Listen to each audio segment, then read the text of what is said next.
the approach that we are taking this year is, as I mentioned, to dive into worker training together as a group and discuss solutions that lead to tailored action-oriented approach to address the nuances of the issue. And so to start the discussion, Chris Callahan and Michael Botello will remind us of what the produce safety rule says when it comes to worker training, and importantly, how does worker training become embodied into the farm operations day-to-day activities? After lunch, we'll hear a terrific panel from 4 state inspectors: Steve Shermer from New York, Tucker Diego from Vermont, Kim Carlin from Pennsylvania, and Michael Botello from Massachusetts. Will discuss across a diversity of farm size, commodity type, and scale, the issues seen on farms with regards to implementation of worker training. And the panel's moderator, Betsy Bin, will direct discussion to articulate inspectional observations that point to worker training inadequacies on the farm. This will also discuss instances of successful worker training and what those operations are doing and the nuances of why those farms' programs work well. Finally, we'll have an hour in breakout sessions where each group will take the information conveyed earlier throughout the presentations of ongoing work and the discussions from the inspector panel to discuss resources and action-oriented outputs. And this may be that the project that comes out of these discussions is a visual SOP for adding sanitizer greens to wash water in a small triple bay sink, or a topic-based training that incorporates SOPs or farm practices that customizes the training specific to an individual operations practices. The goal is to think about how to deliver worker training that embodies or is tailored to convey the practice specific to each farm's operation. So that's a lot to break off, but to start the conversation, I'll now turn it over to Michael and Chris to provide a regulatory overview of worker training. Thanks, Elizabeth. Welcome, Michael. Hello, Chris. Thank you, Elizabeth. I want to invite everybody to give us some thoughts in the chat box. When you hear the words worker training relative to produce safety on farm, what do you think of? What does that look like to you? What have you seen, maybe? And if you want to try to expand it a little bit, what do you think it should look like? Just some initial thoughts. It doesn't need to be a whole lot, but I'm trying to understand where everybody's at on the topic, on the term, and what we all view it as. So feel free to use the chat box to do that. Michael, I thought where we'd start is sort of this the heavy language, if you will, of what does compliance look like relative to worker training in the produce safety rule. And let's start there, if you don't mind. Yeah, no, absolutely. I mean, as everybody sort of puts their comments in the chat window, I just want to take a step back, and I really want to thank all the educators on this call. I think, as Christina mentioned, this is not indicative of any fails on anyone's part in terms of delivery of the trainings, both PSA and GAPS training. And I know that, speaking for the growers in Massachusetts, if it wasn't for the network that we have here that originally was the PSA and the help that we gave to each other, we definitely wouldn't be where we're at today. So as we move forward, I think, we use terms, when we're talking about the produce safety rule, obviously we talk about compliance issues, but I'd like to not use that term, and I'd like to start thinking a little bit more holistically. I think we all know what the rule says. And I think, from the presentations that were given by Shauna and Laura, it's clear that other folks have identified where some of those gaps lie in terms of farmers trying to interpret what they need to do. And, the two areas that we've been trying to focus growers on is obviously prevention. That's what the rule's based on. And obviously that's the action of stopping something from happening or arising. And that's a focus that we should be trying to relay to our growers in the training that we give and the support, the technical assistance we give. And then obviously, risk assessments as we move forward. That systems approach that we as regulators are trained to use, but in some cases, farms don't have the tools to be able to conduct those properly. And obviously that's just evaluating risks that may be involved, in a projected activity or undertaking. So I think in terms of the rule, the principles, we're aware that, those training programs, they should include, the principles of food hygiene and food safety. I think we've done an excellent job on, with the PSA curriculum, getting farmers trained on what those principles are. I think many of the farms that at least we interact with can articulate what they took from that training.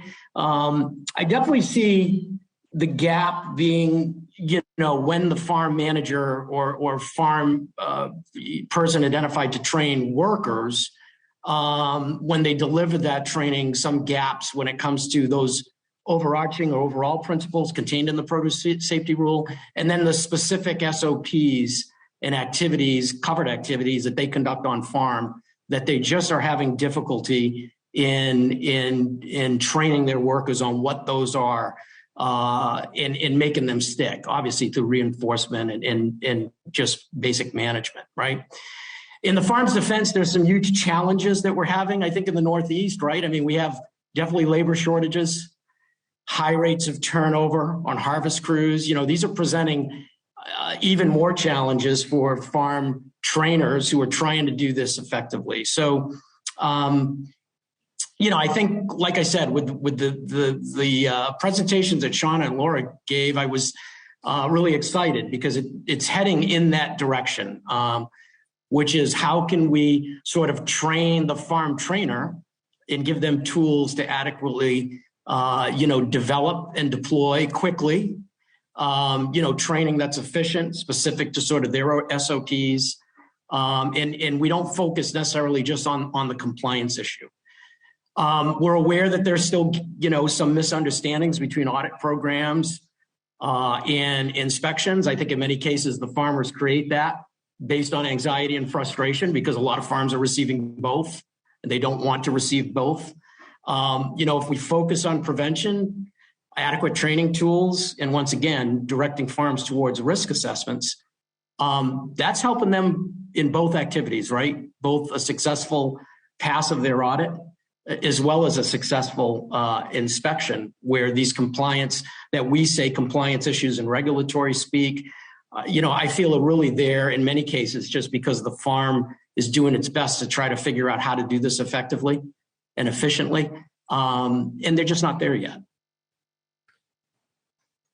Great, thank you. Yeah, so the thing that I think has come up through the planning discussions for this session and for this year's conference is, there's what's necessary to meet the produce safety rule, specifically called out as worker training, and then there's a number of areas where maybe perceived lack of worker training is showing up in other areas through on-farm conversations, and so I think that's kind of a key point we should try to talk a little bit about. That this fact that it sounds like we've got the foundational stuff, the principles, pretty well covered in resources that are available and generally are used, right? So a video that covers the basic principles of food safety for a produce farm.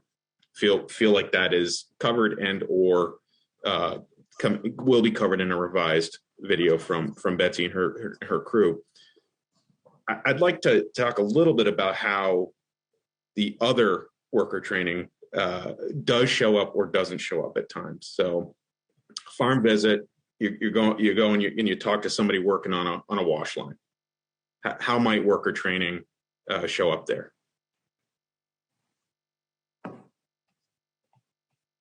That's for you, Michael. Me, I know. You teed it up. Yeah, what we see out there, or what I see personally. So let me talk about my personal interactions with farms when it comes to watching an activity, a covered activity on a covered crop, to make this consistent and clear. And it appears that they are doing things correctly. During some interaction with people on that line or specific to that, to that job that they've been assigned on the farm, when it comes to the basic principles, they can pretty much answer every question you ask. But when you get into the specifics of the job, you definitely see gaps. So if you say, do you clean and sanitize, the food contact surfaces, they will say yes, and that's good. But when you say, how often do you do that? You'll get several different answers, which shows that there's not consistent approach. Once again, I think a lot of that has to do with high rates of turnover currently. I mean, farms are grappling with just really, large labor shortages, and that's understandable. So, I think we need to focus on what we can do, and there's going to be issues even with better tools that are developed. So, you'll see those sort of responses. You'll also see what I call secondary activities, and I'll give a clear example of a farm that is, packing and washing summer squash in the field. They have a nice little wagon that they put together where they have the dunk tank, and when that interaction takes place, they pretty much can cite how they conduct the activity. There's no written SOP. And that's coming from the field, the manager in the field. When you start interacting with their crews, they're not understanding of if there's any SOP written. That dunk tank is being filled from a holding tank. And when the questions are asked, how often is the holding tank filled, cleaned, and or sanitized? Nobody has a response. So this is where I feel the principles, everybody has the principles down. They understand that they should be done, but that farm manager, not saying that he's not doing an effective job with training. These are just things that are being lost in translation. I think, and in this farm's particular case, the response for training, the training that was given was videos. And when I asked what videos, the farmer wasn't sure.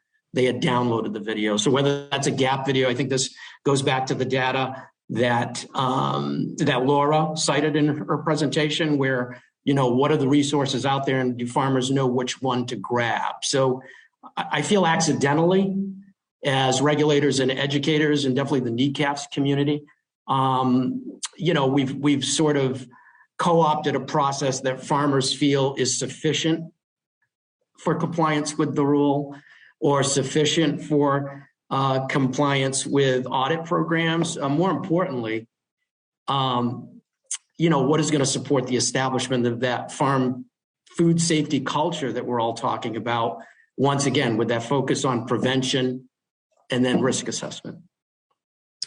Yeah, so thank you. We've got regulatory observations or observations from OFRRs and on-farm inspections that are pointing to a need for worker training, not just foundational principles, but operationalized food safety culture through a variety of forms. But, the measure at the end of the day is show up, talk to somebody doing something on the farm. Are they able to connect what they're doing to risk management, risk reduction? Seems like there continues to be challenges there. I wanted to pull Shauna back into the conversation because in a conversation we had recently, I think it was in planning for this session, she made a very important distinction that about education versus training. And I may have made this third one up, Shauna, forgive me if I did, versus orientation. When we think about workers and crews, where should we be focused? Education, training, orientation to the task. Can you speak a little bit to that? Oh boy, I'll try to. Thanks. I don't know. It might be depending on the task at hand. Some, I think it's going to be easier to have that quick education, just show me a chart, just show me something. And then other tasks, people are going to learn better by doing. So on hands-on approach, what am I working with? What color is the indicator that you're expecting me on this spectrum of blues, let's call it? I don't know. I think from our survey, we're probably going to see a range that certain people are going to learn better in different ways, which we all know, but then trying to match that for the tasks that are going to be the greatest good for the resources. I think that's going to be the tricky part. And I think with our team, we're probably going to go with an approach that's the more hands-on piece for the training, because I think the application is always the harder part than trying to figure out what do I need to teach someone in kind of a lecture style setting of education. Thanks, Shauna. And I sometimes wonder if, you know, there are orientations to a task for a new crew member, beginning of season, let's say, or, you know, a training on the task, but the connection to the food safety benefit or the underlying purpose of it maybe isn't always there, or doesn't rise to the top when somebody's asking, oh, why are you adding that chemical to that water? You know, so I wonder if there's more we could try to support there. And the other thing that seems to be bubbling up for me is this really does sort of beg for a less formal train the trainer type approach. That's kind of what I'm hearing between what Michael said and what you've said. There are also some questions and comments in the chat. Wes Klein had a good one. Is a written SOP required by the rule? Michael, take that if you don't mind. Yeah, I think Wes, that's a leading question, Wes. Yeah, no, it's not. I mean, and I think that's part of the challenge, right? I mean, it's hard to do effective, you know, training or education or you know, anything else if that's not a requirement. And I do think, you know, Wes brings up a really important point, which is, and I don't know if this has happened accidentally or a lot of it is just there's so much pressure on growers in our region just based on their scale that you know, there's a rush to just check a box. So I conduct training, and you know, the training is complete, and what the content of the training is, it's difficult to ascertain at times. I mean, you know, I think we're all aware that in the produce safety rule, it does say training programs must be appropriate for the job and conducted upon hiring. But, you know, the farm's ability to identify what that job is, i.e. support of washing a risk commodity in the Northeast is difficult just by the nature of, once again, of the scale of the farm and the fact that it's multi-commodity and you're using the same infrastructure for covered and non-covered crops. I mean, I think some of the frustration with growers saying, what's the difference between an audit and an inspection? They're doing everything, all using the same equipment. And Wes, very good point. They don't have a requirement to write that down. So if you're not writing it down, boy, that's really hard to train then, right? So I think that's why I tried to use language to move away from the term compliance and start talking about how can we sort of move the ball forward in support of farms and support of public health and food safety, establishing that food safety culture on farms, which is getting farmers to use that systems approach, you know, thinking about risk assessments, focused on prevention, and a lot of that has to include that interaction with work crews. So thank you, Wes, for that. Heather Bryant and a few other folks have pointed to, you know, maybe can we look at worker safety, worker protection training relative to pesticides here as an analog, you know, and, you know, what's worked there and what hasn't worked there maybe. And I'd welcome anybody who wants to join in on that. Feel free to unmute. Anybody who has a perspective that might be helpful from that area of work. Heather? Yeah, so Gemplers, believe it or not, puts out a video. I'm not sure who originally filmed it, but you can buy it. You can show it to your workers to train them in pesticide safety. I've used it in workers I've needed, like research staff that I've needed to train in pesticide safety. And the idea, if you use it properly, is that you, as the supervisor, watch the video with the employee and you stop the video here and there and everywhere to point out where something you're doing in your operation maybe differs a little bit or needs additional discussion over what's in the video. And, you know, I wouldn't put that out there as being like really high level training skills, but it seems to work. and it's worked for me. And it's at least a starting point for folks who don't maybe have time, like Mike was saying, because of the labor shortages, to like really drop everything and really think about, okay, how can I create a culture of farm food safety on my farm? Yeah, thank you, Heather. And I'm some of the comments in the chat window is popping up, and I just want to once again say, the focus of this discussion is how we can help farms, right, do a better job in establishing those core principles. I think we're all aware of the immense pressure on farms across the country, but in particular in the Northeast, just based on their scale. I think working together and with a positive message and really listening to our growers, listening to obviously all of you as educators, and then the regulatory community, I think we are coming, we're sort of coming across common themes.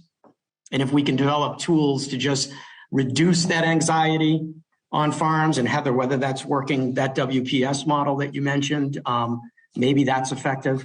I'd hate to move into a pesticide credit-based program for food safety. Let's try to not do that. But there's things that have worked, and there's things that haven't, and then there's things that haven't been tried. So just want to make sure that we're focused, that there's no pressure from the regulatory community saying, oh my God, the sky is falling, all these farms aren't doing a good job.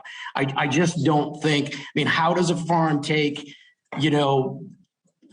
the requirement under the produce safety rule that training has to be appropriate for the job that they have their staff assigned to? How are they supposed to translate that into an effective training program when you don't have written SOPs?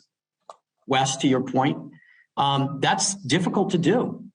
So, you're going to see issues, and the growers that are a little bit more capable and articulate, they ask for better tools. And then there's the other half of the community that, like I said, has been conditioned to check a box. And here's my training log, and I conducted training on this day, and what was in it? Well, I showed a video, or I, used some tool that they don't even have identified or cataloged. So, this is to help our growers. It's not to point fingers or create anxiety or pressures on folks that are already under immense pressure. Right, and I think the other thing that's coming through to me in the chat comments and some of the other live comments are, I think this really is an area where we as people involved in produce safety, education, and enforcement need to get a little creative. It's Elizabeth and I sometimes joke, like, what we need here is another fact sheet. No. Hang on. Let's think about some alternative approaches. And there's comments in chat about visual SOPs, or visual guides at the area where the task takes place, as a form of passive training or reminders. I think there's a great opportunity here for some innovative solutions. That is part of the hope for this afternoon's conversation, is to get into that as in small groups. There've also been a couple people asking. I kind of put forward this continuum of education, training, orientation, and hadn't really fully developed it. For those of you who don't know me, this is very common on my part, as my video illustrated. My thought is it's really about the level of depth of knowledge transfer. So in education, we might really be focused on foundational fundamentals, microbiology. In training, we might be focused on these three things come together. The purpose is this. And orientation might be, this is where this task takes place. And the main purpose of this task is to produce vegetables that are clean,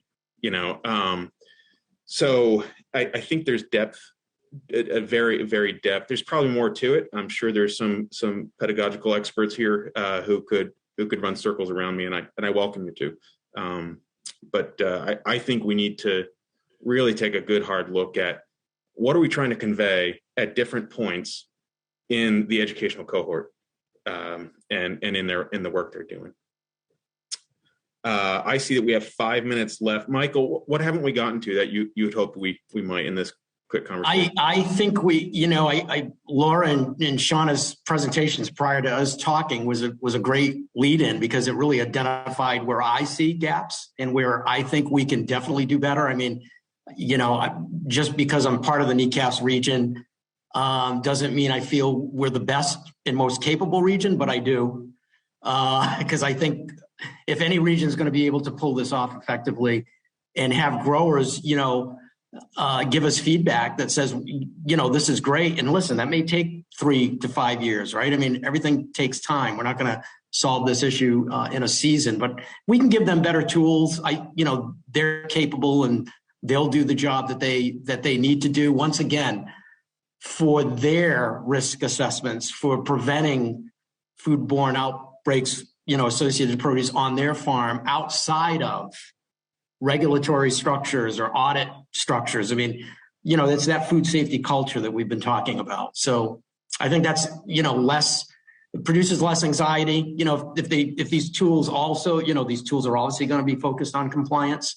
But I think if we make the approach in that way, that here are some tools that help you as the on-farm trainer deliver effective training by job or by task, and makes it a little bit easier, I think we've got to win. Great. Chris, yeah. Can I add one comment? There's a couple, just to your continuum comment, and I think there's been a couple of comments. Roger made one about how growers are not food safety experts, nor should they have to hire somebody. And Betsy kind of said the same thing in a recent comment, that there's limited time, limited resources, and priorities higher than food safety. And I think those are particular nuggets that should inform that continuum. So I think it's not only a continuum of how growers should interact with their training, but also the level of the content that's provided, because we know that those delivering the training have limited time, limited resources, and are not food safety experts.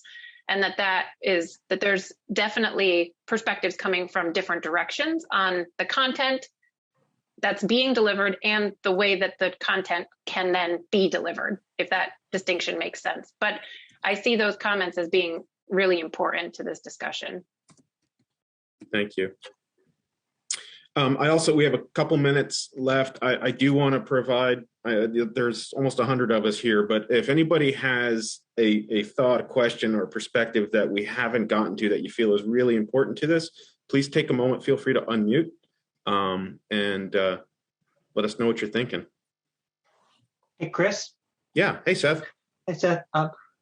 So I am in agreement with a lot of the comments in the chat. If we don't change the culture, that is more than just to check the box, like I did the training, move on, which is all these salient reasons why that is. I think that we'll be dead in the water. We won't get the win, irrespective of we create really tangible training techniques or whatnot, or help farmers train. But so I don't know how we make that cultural shift that FSMA was put onto us. We're going to do everything we can to minimize its burden and move on. But there's a lot of research on how to make cultural changes. I think that's part of the solution. Thanks very much for that, Seth. Appreciate it. Yeah, and Betsy made a point in the chat box about understanding this focused work in the context of running a food business. Right? This is one part of the whole context. Betsy, I don't mean to put words in your mouth. I know you're perfectly capable of speaking for yourself. You want to say more on that? Well, again, I think Elizabeth caught it. The deal is that you mentioned the pedagogy and all of that stuff is long and wide and deep.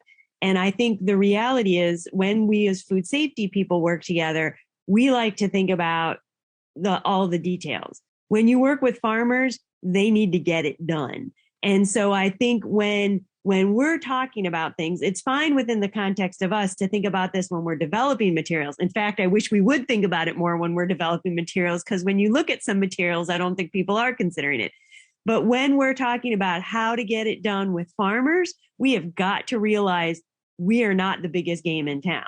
If they don't get a crop in the ground and get a crop out of the ground, they ain't farmers, right? And so to me, that's, I think to Roger's point, sadly, I kind of probably disagree with Roger. The way the rules are written, farmers are being expected to be food safety professionals.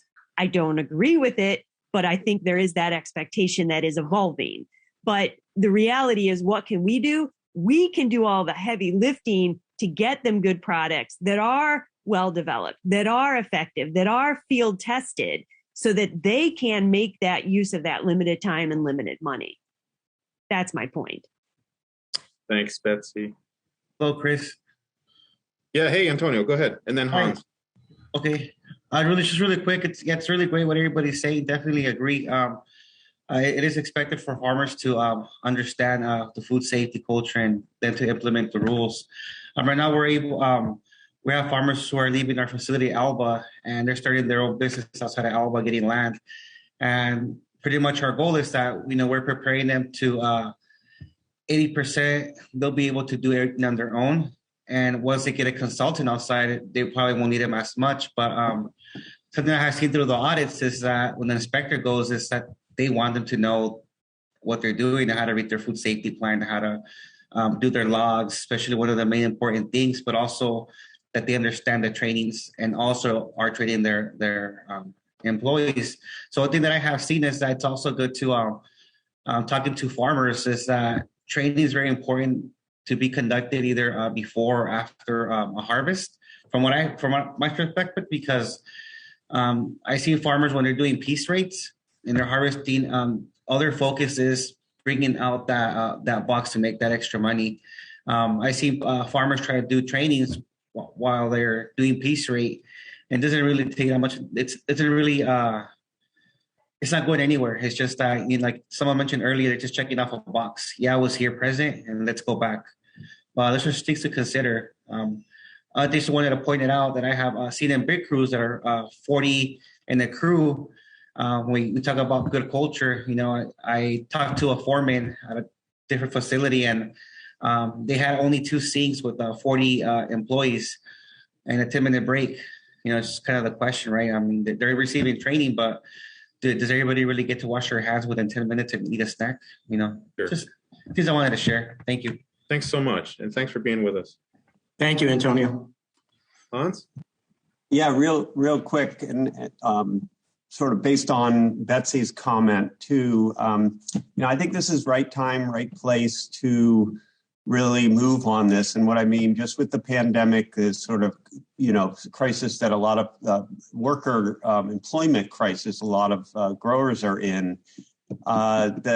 Just that we have this opportunity that some very, clear in the trenches kind of visual SOPs that, that can really support high worker turnover. And that's something that I think we really should address, because it's this opportunity. So these even customizable modular kind of templates that we could produce or something like that growers can modify to put on things, really simple. So you walk into a pack house and boy, I mean, it's obvious what the point and goal of each station is, what, maybe some key things that have to happen, those kinds of things. Really, really helpful. So I think it's one thing to have a good SOPs and a good produce safety plan, and it's really a different thing in the crisis, in the moment, peak season, 2 employees down, to just get things right enough that it's not a disaster. That's it. Great. We're 4 minutes over. The virtual poster session has some great stuff. Thank you, Hans. The virtual poster session has some great posters in it, and I don't want to hold anybody up from joining that. Elizabeth, anything that we should do as we wrap up here? Now, just to let you know that the afternoon session will be in this exact same Zoom room, so you can either leave this open or just come back to the same link, and we will resume here with the panel at 1 o'clock sharp. So to see posters, go back to the conference portal and go to the poster tab. Thanks, everybody. Really appreciate the engagement here. That's one of the most active chat boxes I've seen in a long time. Thank you. Yes, thank you, everybody. Wonderful seeing everybody. Thanks, Michael. See you at 1.